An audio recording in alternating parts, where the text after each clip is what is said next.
जय जगन्नाथ सांग मैंने आपण मानक मोर यूट्यूब चैनल रेसु किचन रे स्वागत।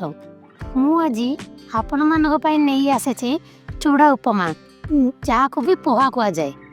भिडियोटी आरंभ करने पूर्व आपण माने चैनल को सब्सक्राइब करी रखंतु एमिति नुआ नुआ वीडियो देखा।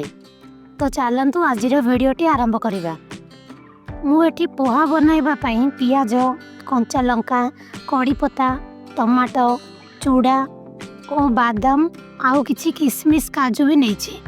तो चलतु एबे रेसिपी आरंभ करवा। गोटे कढ़ाई रे किछि तेल पकांतु। तेल गरम होला परे बादाम काजू किशमिश को भलसे भाजिकी बाहर करनियंतु एवं सही कढ़ाई रे किछि तेल देकी सोरिष कड़ीपत्ता पियाज एथिरे टमाटो और लूण आउ हळदी गुंड पकाई भलसे घांटी नियो। देखंतु टमाटो भी मध्य भलसे सिझी जाइछि।